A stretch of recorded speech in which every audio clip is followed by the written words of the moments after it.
200,000 have gone to Kazakhstan alone.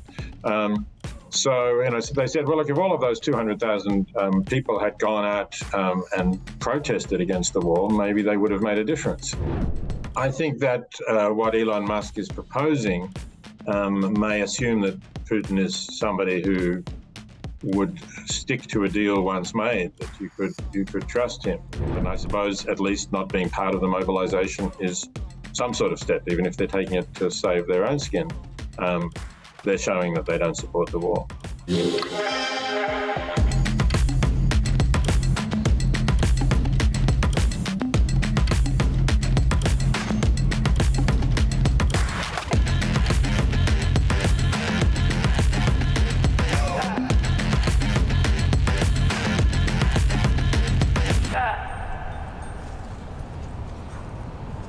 Hello, my name is Michael Ziger, and every week I'm speaking to the greatest minds of humanity.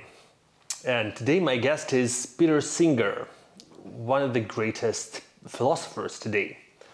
Hello, Professor Singer. Thank you for your time. And it's good to see you again. Earlier this year, in March, you wrote an article titled From Munich to Moscow, where you compare Putin to Hitler, and you propose the general strategy to the world and to Europe, how Putin can be stopped. Did your attitude change somehow since March? Do you think that the world is doing enough to stop this war and to stop Putin? I was comparing the tactics he was using with regard to Ukraine with Hitler's tactics with regard to Czechoslovakia in particular, that he was making claims about people with whom he was allied being persecuted, which were at least greatly exaggerated, and he was using this as a pretext for attacking Ukraine, but in fact his goals were going far beyond merely preventing oppression of people with whom he was aligned ethnically, and rather to take over the country and perhaps then to further expand the territory over which he was ruling.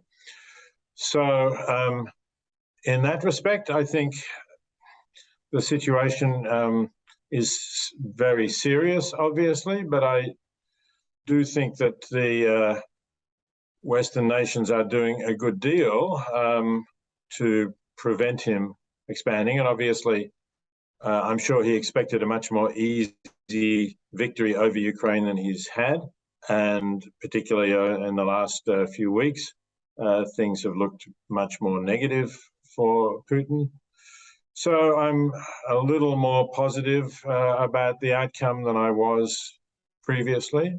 But to your specific question was, do I think that the Western nations are doing enough? And it's difficult because obviously it is, as everybody's saying, a balancing act. Nobody wants a war between nuclear armed powers. And the question is, how much can Western nations do to prevent Putin succeeding in his aims without raising the risk very significantly of a nuclear conflict? Yeah, I think it's a bit strange that after all those decades when we were speaking about humanism, about human rights, and all the new values and new ethics of the 21st century, we are back to the discussion of the nuclear war. Do you think that we have come to some kind of new age of new values and new philosophy or new ethics now when we are facing the threat or the blackmail or the nuclear blackmail? So I think there is still a new and more global ethical outlook in many parts of the world. But the question is, what can one do with somebody who has an ethical outlook that is of an earlier period? When people have compared Putin's ambitions with those of the Soviet Union, but it's also perhaps more appropriate to look at Tsarist Russia and go back to that earlier period. And if you have somebody with that frame of mind and they have a formidable nuclear arsenal, then it's very difficult to know what to do. You can have more global values and a new period. You can hope for a new period in which nations will cooperate to overcome their problems.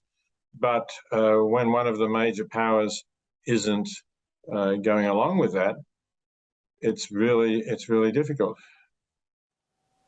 Mm-hmm. But you are the person, the philosopher who revolutionized the approach to values. Actually, back in 1975, you started writing about animal rights, and you turned millions of people vegetarian, and like they started thinking about the rights of animals, and that animals should not suffer as human beings should not. But after all, having that global catastrophe that is close to the new world war, don't you think that probably some approach that we were discussing and that we were sharing all of the decades was a bit naive, and we were a bit too fast in considering that okay, human rights are prevailing, we are more or less okay, and we can start thinking about some problems that that were not considered to be serious enough in 19th century. Well, I mean, I don't think one should say that we should not have started thinking about the ethics of how we treat animals. Let's say starting in 1975 when I wrote Animal Liberation. That would have been very pessimistic, I think, to think that the values in the world are so bad that we can't try to improve the status of animals. I think we can and we should. And many countries are still doing this. In fact, the European Union has been considering improvements to the situation of animals. The European Commission recently said that it was going to phase out cages, both in factory farms and in fur farms. So, you know, there's progress going on there, and it's not good that animals should suffer just because, you know, maybe something really bad is going to happen and some powerful tyrant in century values is going to emerge on the world scene. That would have been the wrong thing to do. But it's true, of course, that the more optimistic claims that I made, that we're moving towards globalization, claims that I made particularly in my book, One World, now do seem a little naive, that we have gone backwards since, let's say, well, since 2000, right? I mean, that book was based on lectures I gave in 2000. Now, the first thing that happened before the book was even published was the 9/11 terrorist attacks, which seemed to divide the world into those who supported a radical militant form of Islam and the rest.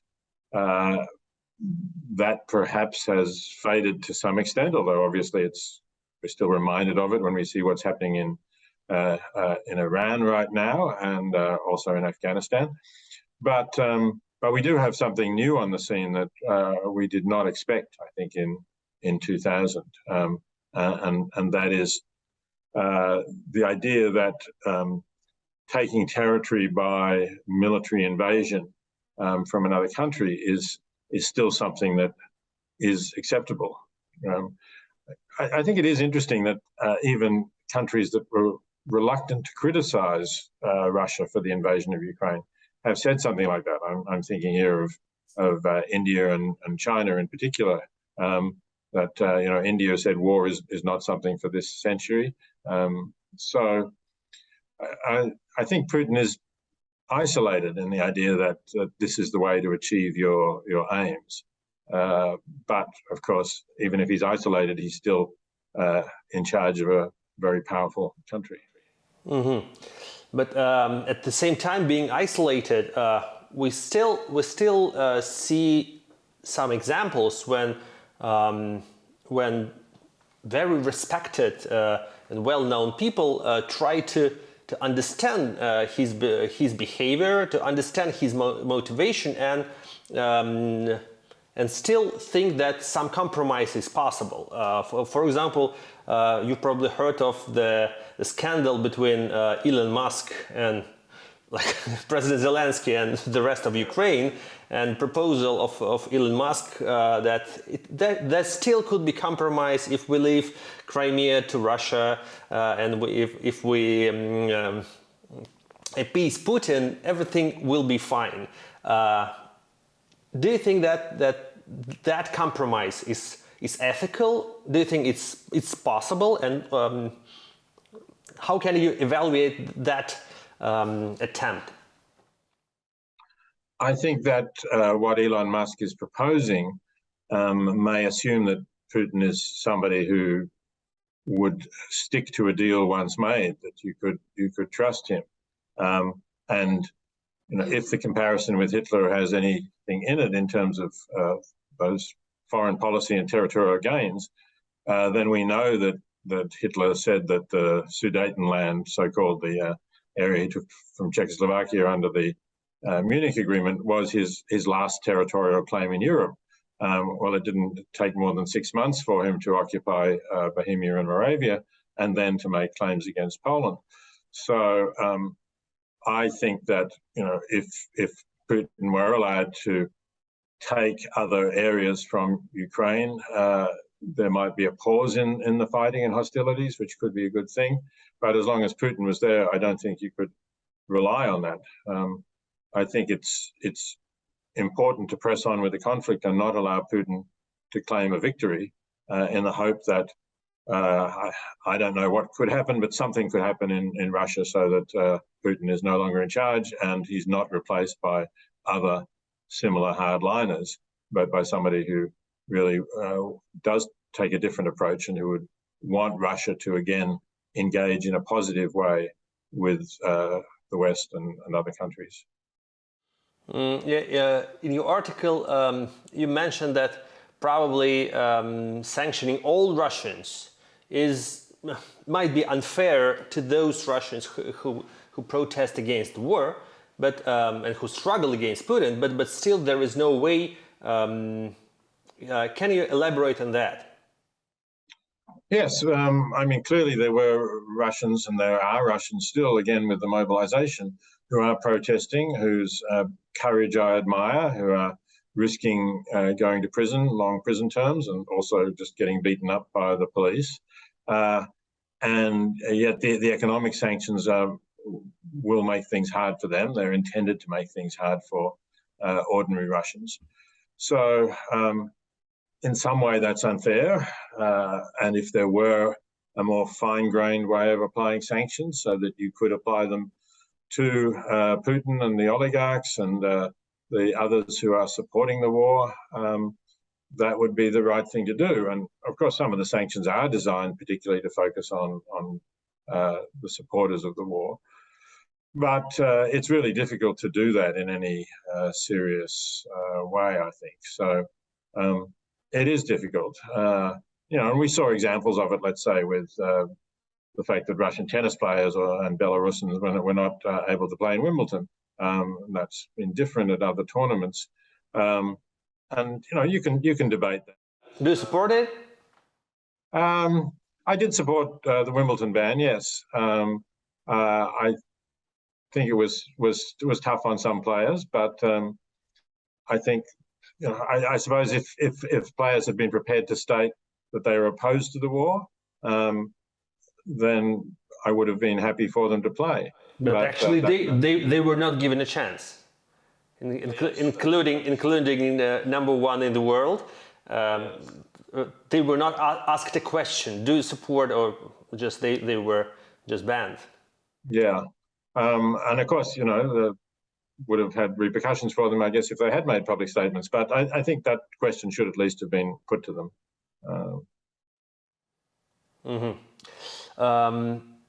I remember that I was really impressed by your TED Talk about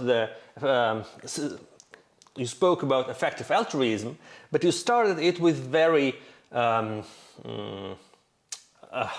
heartbreaking story of the 2-year-old Chinese girl that was hit by the truck, and a lot of people were just passing by and watching her hurt and nearly dying, and they were ignoring, and like they didn't care. They felt no empathy towards her. I think that image, that symbol of that dying girl and people passing by is very important for the feelings of many Russians today. And I think all of us, or many of us, feel that we are the society that passes by watching Ukraine being hurt and Ukrainian kids dying, and a lot of people are very ignorant. They pretend that they do not notice that, or they don't pretend. Maybe they really just found the way not to notice it, or not to think about that, or they are too afraid to pay attention. Can we talk about that phenomena? I cannot really understand how the society can be that. I mean, the majority of Russian society is still not struggling against the war, is still not trying to help that bleeding child that is lying on their way. Yes, that's true. Of course, the consequences of trying to help for Russians are significant. And one of the shocking things about the passers-by of the child in Foshan in China was that there would not have been serious consequences for them. Presumably, they would have been greatly thanked if the child had survived anyway for coming to the child's assistance. And certainly there was, I think, no risk that they were going to be sent to prison or anything like that. So it is more difficult for Russians. And again, perhaps there's a parallel with Nazi Germany, where so many Germans also turned away from looking at what was happening to the Jews in particular. But the consequences for them could have been severe as well. I suppose what happened in Germany was that there were actually degrees of non-cooperation or resistance. I mean, there were some people who were absolutely heroic and resisted the White Rose movement and were killed as a result of doing that. There were some who refused to take part and had various sanctions, but not necessarily killed. There were some who refused to join the Nazi Party, for example, and tried to help Jews in smaller ways, at least while that was still possible. I think there are heroic people in Russia acting strongly. There are others who may be resisting in smaller ways, but there are certainly also a lot, as indeed there were in Nazi Germany, who are not doing anything to resist at all, and even giving their support to the war. So, yeah, this is disturbing. A friend said to me, actually, when reading about was 200,000 at the time, men who have left Russia because of the mobilization, and now I think it's probably significantly more, because I read that 200,000 have gone to Kazakhstan alone. So they said, well, look, if all of those 200,000 people had gone out and protested against the war, maybe they would have made a difference. It's hard to say. Yes, if all 200,000 had gone out, there would have been perhaps some protection in numbers. It's hard to imagine the police arresting and imprisoning that many people. But I suppose none of them knew that the others were going to turn out, and maybe they wouldn't have. So it's difficult. And I suppose at least not being part of the mobilization is some sort of step, even if they're taking it to save their own skin. They're showing that they don't support the war. But what can happen to that society that is scared enough or cynical enough or indifferent enough to pretend that nothing is happening?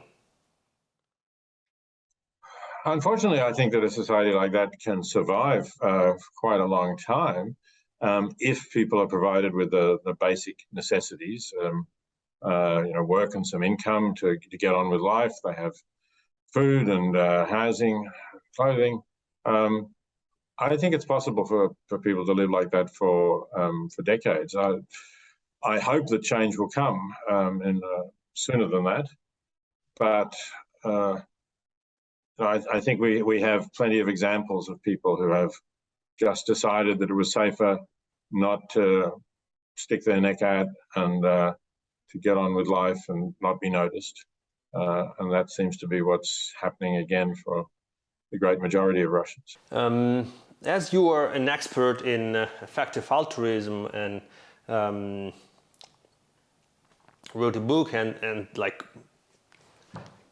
used to talk a lot about that topic, please describe what could be effective altruism in terms of helping Ukraine.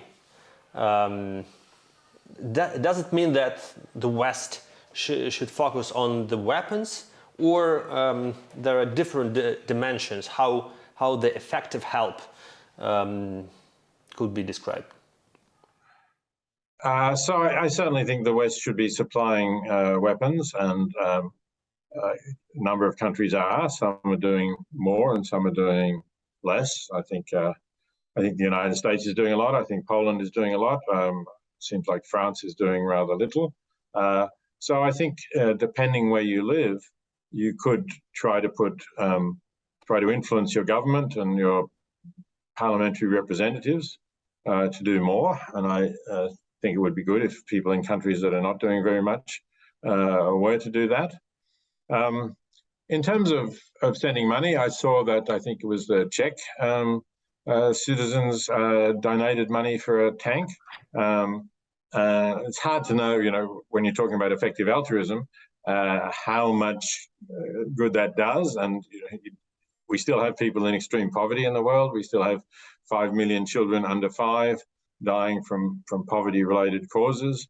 And it's hard to compare donating to the Against Malaria Foundation, say, which distributes bed nets against malaria and saves the lives of children very cheaply. And the money that went for the tank could have saved the lives of many children.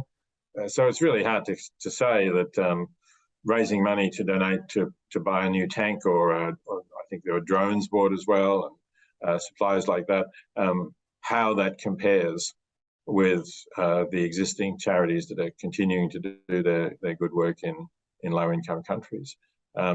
That's a very interesting dilemma. Yeah, it really is. Yeah, but as I say, I'm pleased that some countries are doing a lot, and that President Biden has supported significant amounts of aid and modern weapons. And generally speaking, that's got bipartisan support. There are a few Republicans. There's the commentator on Fox, Tucker Carlson, who's sort of being more hesitant about this. He suggested that maybe America had sabotaged the Nord Stream pipeline, for example, and has been somewhat more critical. But the aid bill passed through Congress, including the Senate, with quite a comfortable margin. So at the moment, fortunately, there is still bipartisan support for helping Ukraine. You spoke that people that at least rich people who are not involved in charity could be called immoral, And like you said that the life of Warren Buffett was meaningless before he started charity. Do you think that now, when we had this war, the idea of the being moral or immoral has changed to some extent? Do you think that people could be called moral or immoral for their position, or for helping or not helping Ukraine, for supporting Ukraine or criticizing it? Well, as I said, as far as individuals are concerned, I think people should be doing something to make a positive difference to the world. I wouldn't blame people who are donating to help prevent children dying of malaria, for example, rather than donating to support Ukraine. They may feel that that's something that produces a clearly good outcome, and they're less certain about donating to Ukraine. But I think people with great assets might well support Ukraine. And actually, we criticized Elon Musk right at the beginning, but he did provide these StarLink connections to help Ukraine keep its internet communication going, and I understand that was important. So he should be thanked and appreciated for that anyway. Others in that situation with ample means to help might feel that they wish to assist Ukraine. So there are many ways of responding ethically to the Ukrainian situation. And I already mentioned, if you don't have particular means, just encouraging your government to give strong support is a positive thing. As for people who are critical of Ukraine or ambivalent or even expressing support for Russia, yes, I definitely think that is unethical. Anybody in a position to really look at the facts and the situation, is just entirely obvious that Russia invaded Ukraine. The claims about the oppression of people in the Donbas region were rather thinly evidenced, if at all. There was a situation prevailing. The West was not attacking Russia. It was not posing an existential risk to Russia. It's not invaded or attacked Russia. To say that somehow, this war is caused by the West's desire to encircle Russia or restrict Russia, I just don't think has any support. And I feel that if you go back to the earlier eras, the Gorbachev era or even the Yeltsin era, then the West was generally engaging in a positive way with Russia. And there was a lot of hope that we would get away from the sort of Cold War situation, that we would move to a different kind of world. And that, unfortunately has been dashed, not only by Putin, but largely and most seriously by Putin. I remember when we last talked, that was 3 years ago, and we were discussing Stalin as well, and the attitude to Stalin in Russia. And I remember that I could not explain to you why many people in Russia still admire Stalin, and why they want his monuments to be erected in Moscow. That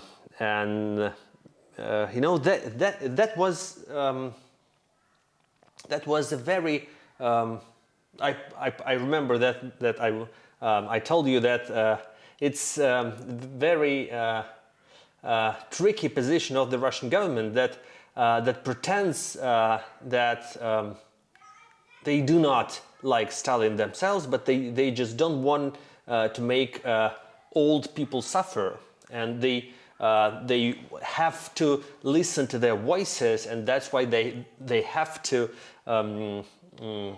to pay some kind of respect towards Stalin, because elderly people love him. But finally, we see that after a decade of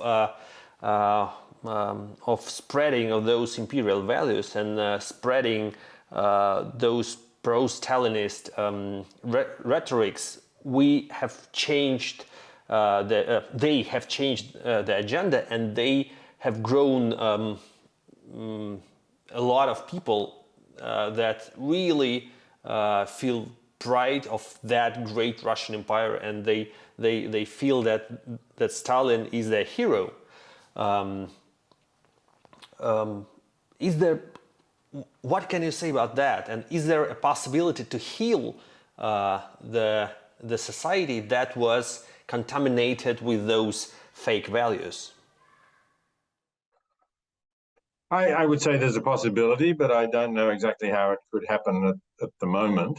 I think that really it would need more contact with the West, more openings to the West, and particularly with democracies. And that's a contradiction with something you were saying several minutes ago, because sanctions against Russia means less openness and less contacts with the West.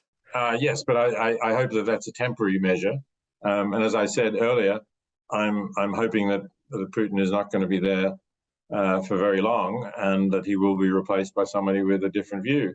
Now, you may tell me that that's naive and optimistic, and possibly it is, but that's the only way I see Russia as changing, really. But I wonder to what extent the invasion of Ukraine was motivated by concern that Ukraine was becoming a democracy. Well, had been a democracy definitely, but was becoming a more open, less corrupt democracy than it had been under earlier rulers. And that it was possibly going to join in the European Union, and then would also become more prosperous, as, for example, Poland has since joining the European Union, and whether that would therefore be a threat to the authoritarianism of the Russian regime. Had things turned out differently, maybe that gradually would have happened. There would have been more contact between a democratic Ukraine, which was perhaps a member of the European Union, and the Russians, because of course that border was quite open. Where it was people were moving across the border, and people from Russia were going nearby. I read something where we're meeting at restaurants in Kharkiv. They were familiar with Ukraine, and there's no language barrier either in parts of Ukraine. So I think that could have happened if that situation had been allowed to continue. I'm a bit optimistic, but not too optimistic. I don't think that the changes could happen anytime soon.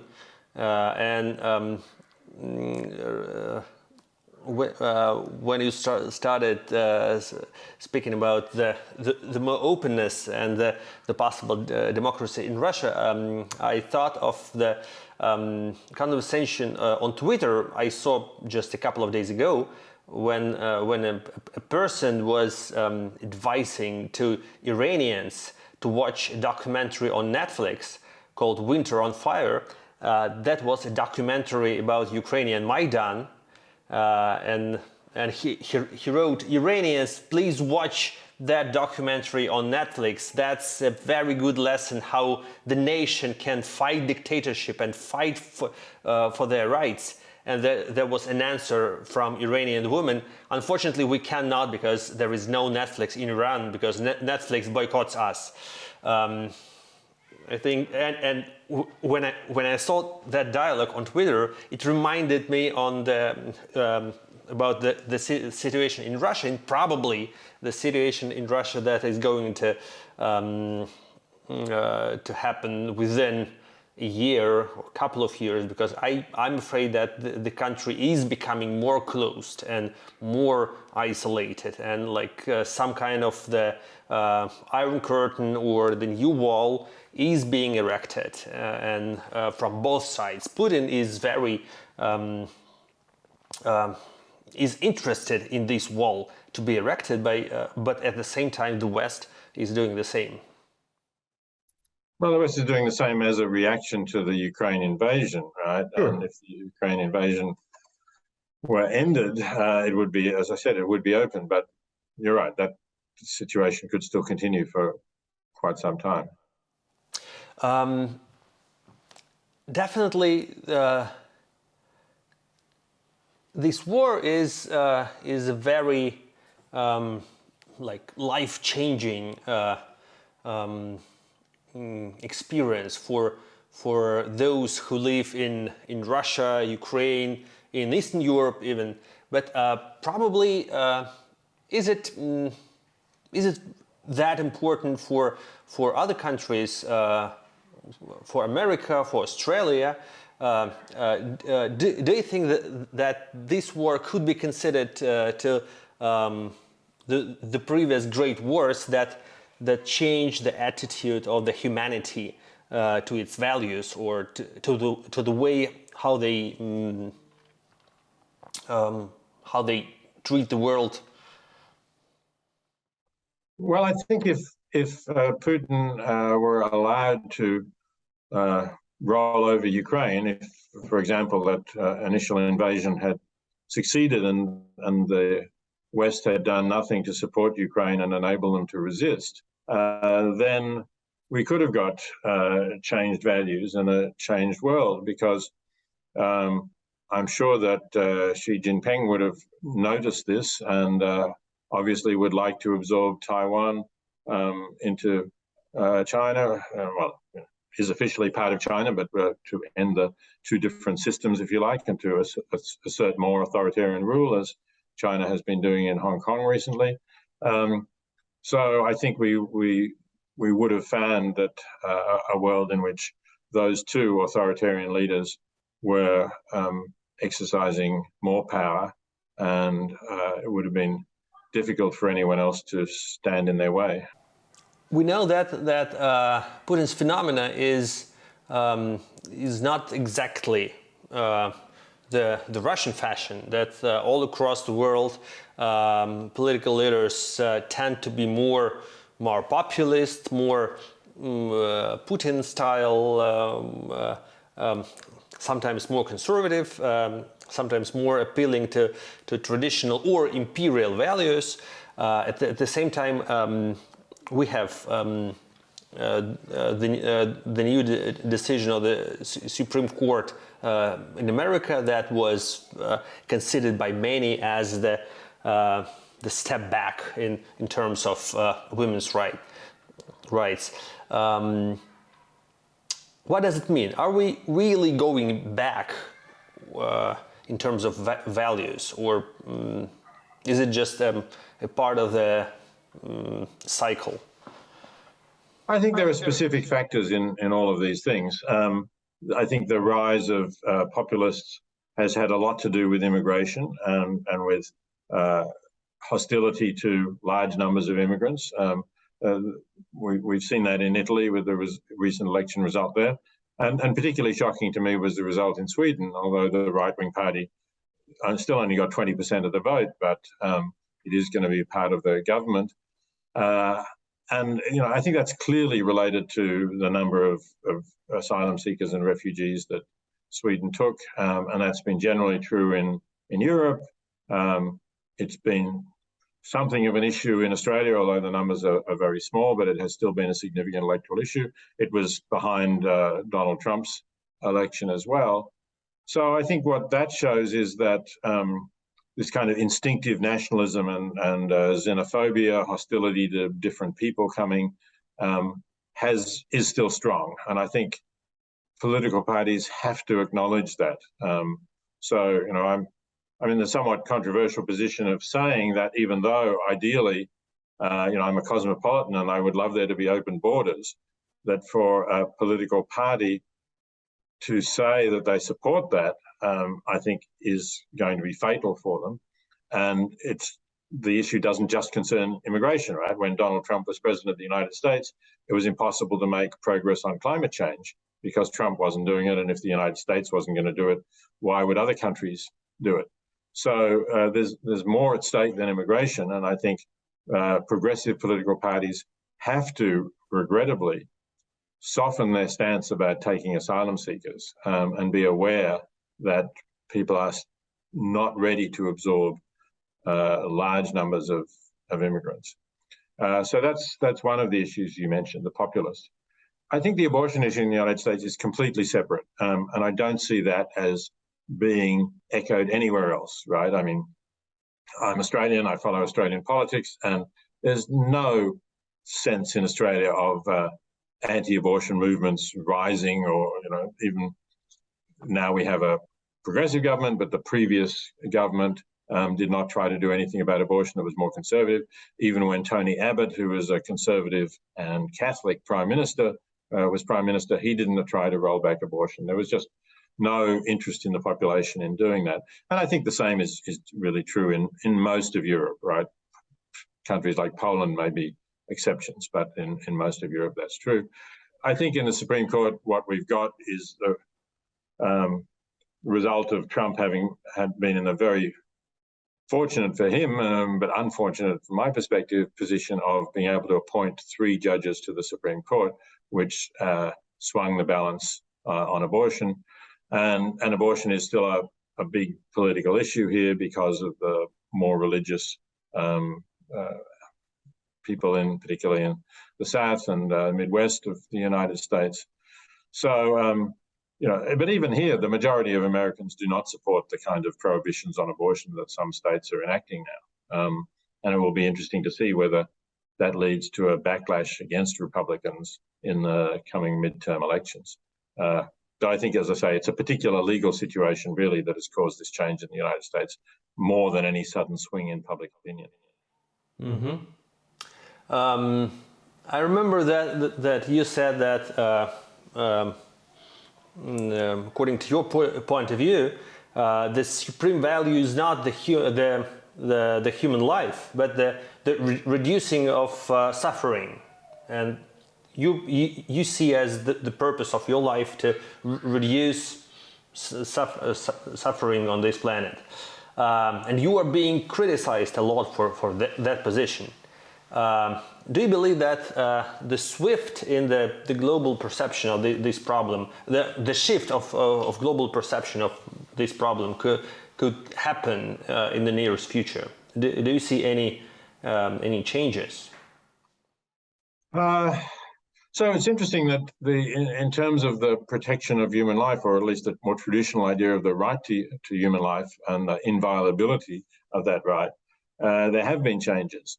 Because one of the causes that I have espoused for a long time, for more than 40 years, is essentially the right to die, the right for people who are, particularly who are terminally ill or incurably ill and believe that their quality of life has fallen below a level that is tolerable to them and is not likely to rebound above that level, should have the right to end their life and to do it in a way that is painless, is dignified. And that has really been spreading in the last few years.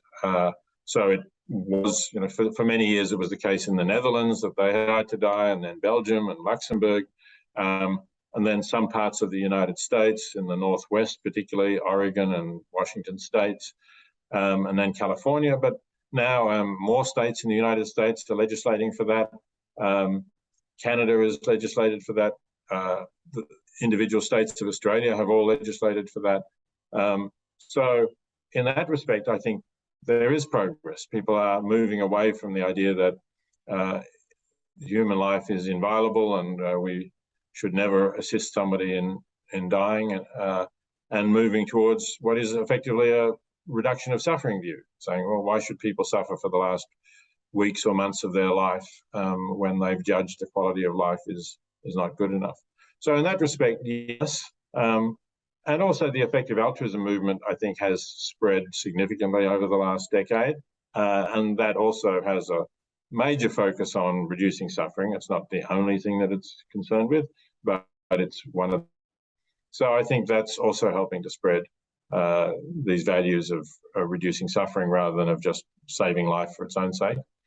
But of course, when we look at the suffering that's happening in Ukraine now, again, it's terrible, and we all wish we could do something to stop it. But short of, again, raising the risk of a major global and possibly nuclear war, it's really hard to know how to stop it.